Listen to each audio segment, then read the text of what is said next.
May nag-uulam ba sa inyo ng saging?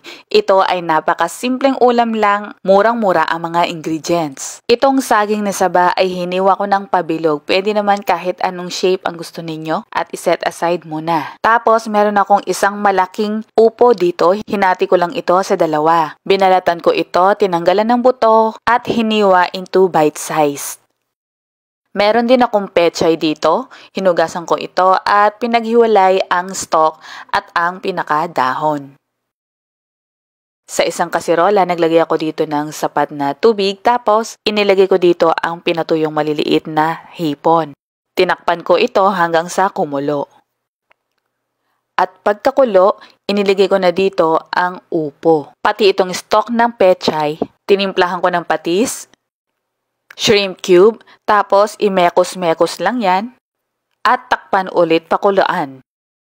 Pagkakulo nito, grabe, ang bango talaga niya. Sunod ko namang nilagay dito ang dahon ng pechay at ang dahon ng malunggay.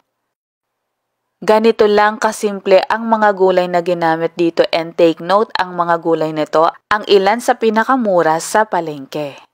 Sa kabilang banda naman, naglagay ako ng konting mantika sa kawali. Tapos, isa-isa ko nilagay dito ang mga saging. At habang hinihintay na maluto ito, isinabay ko naman ang pagpiprito ng tuyo. Napansin nyo ba na halos wala tayong nakikitang nagluluto ng mga ganito? Yung mga simple lang pero napaka-masustansya. Balikan natin ang saging. Pag okay na, baligtarin ito at iserve din.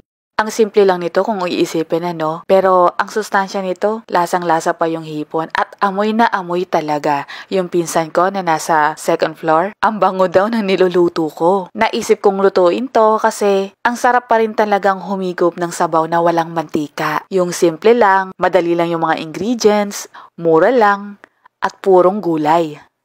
Minsan naisip ko yung mga mayayaman, kumakain kaya ng ganito kasi simpleng pagkain? Ano sa tingin nyo mga ka-MU?